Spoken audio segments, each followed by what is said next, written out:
કેમ છો દોસ્તો? બધા મજામાં ને? દોસ્તો, આજના વિડિયોની અંદર આપણે જોવા જઈ રહ્યા છીએ સામાજિક વિજ્ઞાન વિભાગ સી, જે બોર્ડ 2024 ની અંદર પેપર પૂછાવાનું છે. મોસ્ટ આઈએમપી પ્રશ્નોની આજે આપણે ચર્ચા કરવાના છીએ. તમારે સ્ક્રીનશોટ પાડી લેવાના છે અને બરોબર એને તૈયાર કરી લેવાના છે, કારણ કે વિભાગ સી ની અંદર આપણને બહુ જ લિમિટેડ અને જનરલ ઓપ્શન પાછો, એટલે તમે કોઈ પણ પાઠને ઓમિટ કરી શકો છો.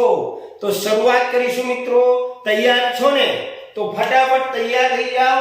વિભાગ સી ના ચેપ્ટર વાઇઝ મોસ્ટ આઈએમપી પ્રશ્નોને જોવા માટે સ્ક્રીનશોટ લઈને તૈયાર કરવા લાગી જાઓ. તો દોસ્તો, વિભાગ સી ની અંદર આપણને આટલા પાઠની અંદરથી પ્રશ્નો પૂછવાના છે. ત્રીજો પાઠ, ચોથો પાઠ, આઠમો પાઠ, 16મો પાઠ, 18મો પાઠ, 19મો પાઠ. તો દોસ્તો, અહીંયા ત્રીજા પાઠમાંથી બે પ્રશ્નો પૂછાશે, આઠમા પાઠમાંથી બે પ્રશ્નો અને 18મા પાઠમાંથી બે પ્રશ્નો પૂછાશે. બાકીના પાઠમાંથી એક એક પ્રશ્ન પૂછાશે. ઓકે? દરેક પ્રશ્નનો 3 ગુણ હશે. તો અહીંયા આપણે પહેલા ત્રીજા પાઠની વાત કરીશું. ભારતનો સાંસ્કૃતિક વારસો, શિલ્પ અને સ્થાપત્ય. તો દોસ્તો, પ્રાચીન ભારતનું નગર આયોજન સમજાવો. ખૂબ જ અગત્યનો અને પૂછાય એવો પ્રશ્ન. પ્રાચીન ભારતનું નગર આયોજન સમજાવો. ગુજરાતની સ્થાપત્ય કલાનો પરિચય આપો. ત્રીજા નંબરનો પ્રશ્ન છે સ્તૂપની રચના અથવા એના ભાગો સમજાવો, એટલે કે સ્તૂપની ટૂંક નોંધ. ત્યાર પછી પૂછાય એવો પ્રશ્ન દોસ્તો ગોપુરમ સ્થાપત્ય. આમ તો પૂછાયવા બધા જ છે, પણ મારી દ્રષ્ટિએ થોડું આમ વધારે આઈએમપી છે. ગોપુરમ સ્થાપત્યનું વિશે સમજાવો. ગોપુરમ પ્રવેશદ્વાર મંદિરનું. મોઢેરાના સૂર્ય મંદિર વિશે નોંધ લખો. મોઢેરાનું સૂર્ય મંદિર ભીમદેવ સોલંકી પ્રથમના શાસનકાળ દરમિયાન બંધાયેલું અને ગુજરાતની ગુફાઓની ચર્ચા કરો. ત્યાર પછી ફટાફટ સ્ક્રીનશોટ લઈ લેજો દોસ્તો. ત્યાર પછી આપણે જઈએ આગળ ત્રીજા પાઠના અન્ય આઈએમપી પ્રશ્નો. એમાં 7 નંબરનો પ્રશ્ન છે લોથલ ભારતનું અગત્યનું બંદર હતું, સમજાવો. ત્યાર પછી 8 નંબરનો પ્રશ્ન છે મધ્યકાલીન સ્થાપત્યનો પરિચય આપો. 9મો પ્રશ્ન છે દોસ્તો, આ મારી દ્રષ્ટિએ પૂછાય એવો પ્રશ્ન છે, મોહેંજો-દડોની નગર રચના અને ગટર આયોજન, ગટર યોજના.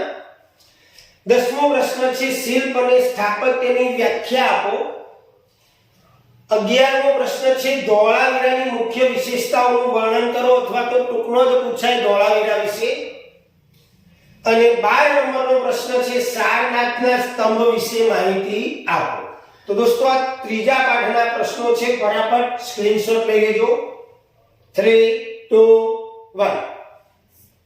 ત્યાર પછી દોસ્તો ચોથો પાઠ, જેમાં ભારતનો સાહિત્યિક વારસો, જેમાં પ્રશ્નો દોસ્તો છે આપણી પાસે કે બે મહાન ભારતીય મહાકાવ્યોએ લોકોના મન અને જીવનને કેવી રીતે પ્રભાવિત કર્યા, અથવા તો ભારતના બે મહાકાવ્યો રામાયણ અને મહાભારતની ચર્ચા કરો.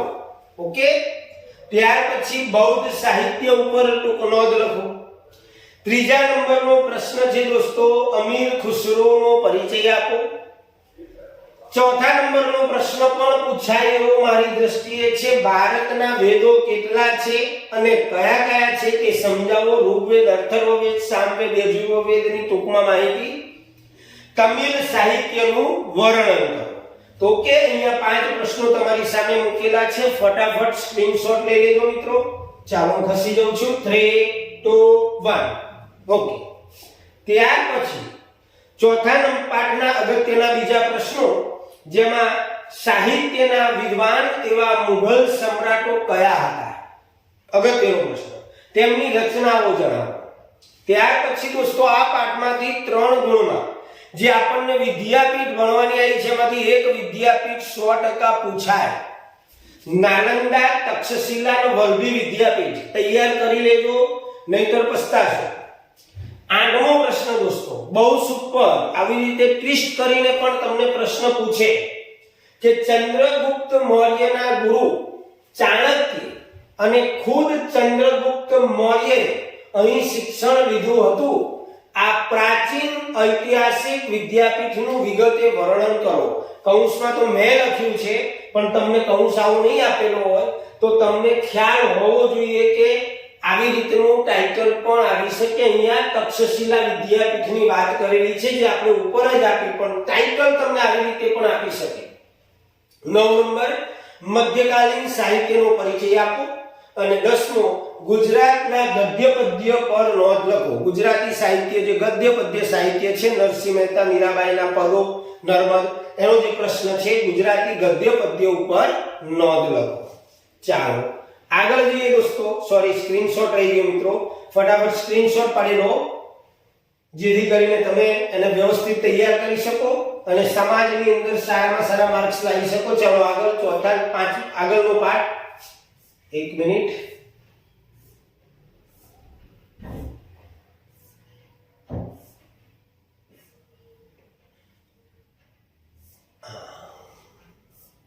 આઠમો પાઠ,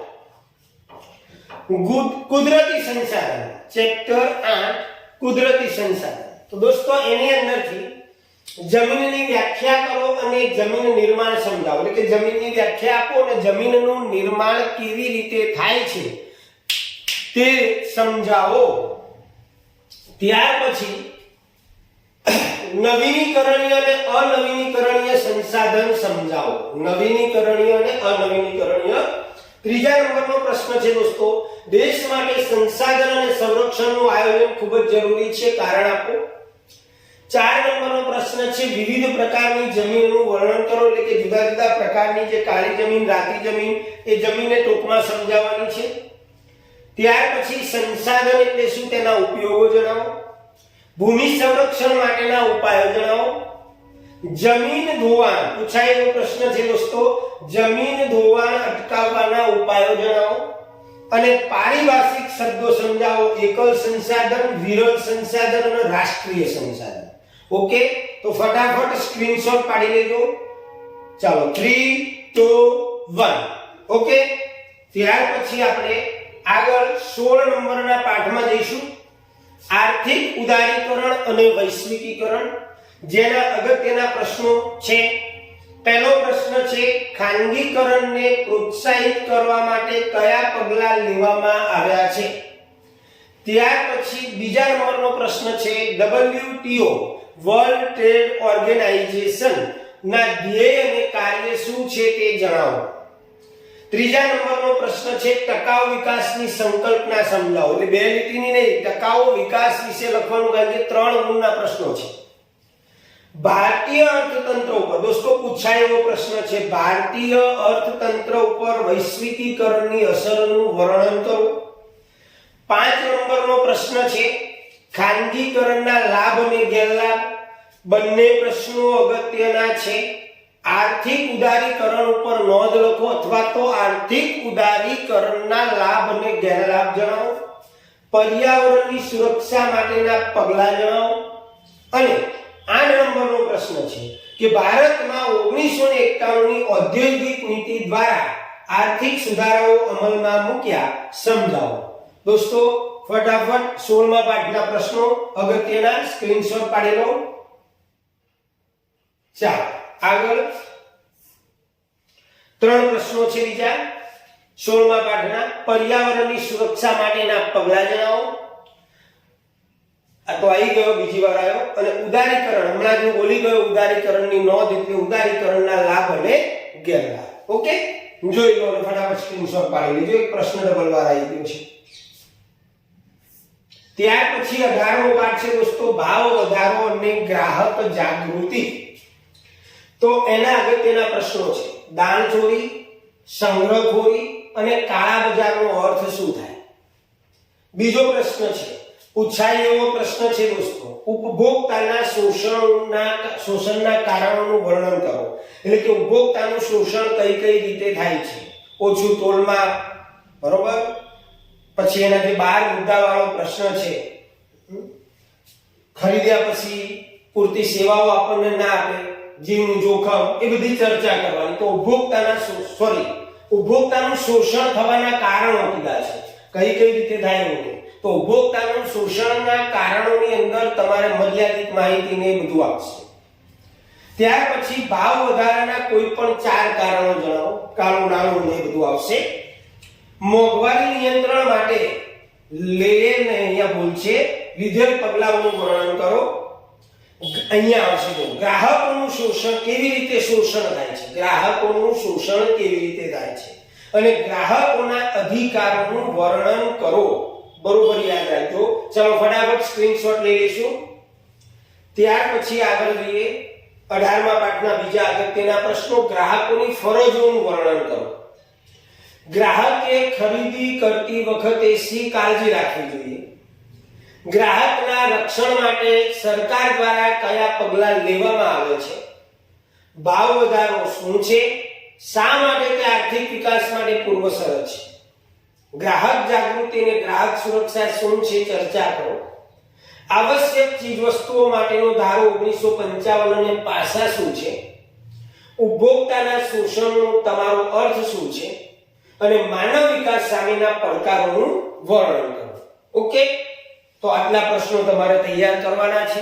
તમે કહેશો સાહેબ આઈએમપી બેટા સિલેક્ટેડ પ્રશ્નો અમુક 2-5 આપી અને કદાચ ન થાય તો, એટલે અગાઉ ભૂતકાળમાં બોર્ડની અંદર જે પ્રકારના પ્રશ્નો પૂછાયા હોય તમામ પ્રશ્નો આપણે લીધેલા છે, જેથી કરીને વિદ્યાર્થીને પછતાવું ન પડે. કારણ કે આ તો બોર્ડ છે, ગમે ત્યારે પેપરની અંદર પ્રશ્ન ગમે તે રીતનો પૂછાઈ શકે. એટલે જેટલી પણ વધારે તૈયારી કરીશું એટલો આપણને ફાયદો થશે. જનરલ ઓપ્શન છે. ચાલો આગળ જઈએ. ચેપ્ટર 19 માનવ વિકાસ. તો એના અગત્યના પ્રશ્નો. 1 મિનિટ સ્ક્રીનશોટ લઈ લો દોસ્તો. બાકી ચાલો સ્ક્રીનશોટ લઈ લેજો. હજુ આમાંથી પણ તમને નિચોડ કાઢીને આપીશું તમને. ચાલો 19મો પાઠ માનવ વિકાસ. તો માનવ વિકાસ આંક શું છે તેને માપવાના ઘટકો વિશે લખો. માનવ વિકાસ આંક અને માનવ વિકાસ અહેવાલ શું છે સમજાવો. માનવ વિકાસ શું છે તે કેવી રીતે ગણવામાં આવે છે? કોઈ પણ ટાઇટલ આવે દોસ્તો, જો માનવ વિકાસ આંક, માનવ વિકાસ આંક, બરોબર. માપવાના ઘટકો છે, કેવી રીતે ગણવામાં આવે છે, બે સેમ વસ્તુ છે પણ ટાઇટલ અલગ આવે છે. મહિલા સશક્તિકરણ એટલે શું છે? તેના સ્વરૂપ, અવરોધ અને તેની વર્તમાન સ્થિતિ, એનું સ્વરૂપ બતાવવાનું. મહિલા સશક્તિકરણના આડે આવતા અવરોધક પરિબળો અને એની વર્તમાન સ્થિતિ. આરોગ્ય સુધારણા ક્ષેત્રે કરેલ કાર્યનું વર્ણન કરો. અગત્યનો પ્રશ્ન છે. મહિલાઓને સમાનતા આપવા માટે, આ બી અગત્યનો પ્રશ્ન છે. મહિલાઓને સમાનતા આપવા માટે ગુજરાત સરકાર દ્વારા કઈ યોજનાઓ શરૂ કરવામાં આવી છે તે સમજાવો. અને 7 નંબરનો પ્રશ્ન છે. ભારતમાં મહિલાઓને કઈ રીતે ભેદભાવ કરવામાં આવે છે? અગત્યનો પ્રશ્ન છે દોસ્તો, બરોબર. એટલે હું બોલતો બી જઉં છું. અમુક સિલેક્ટેડ પ્રશ્નો કે જે અગત્યના છે એના ઉપર ફોકસ વધારે કરવાનું. ચાલો ફટાફટ સ્ક્રીનશોટ લઈ લો.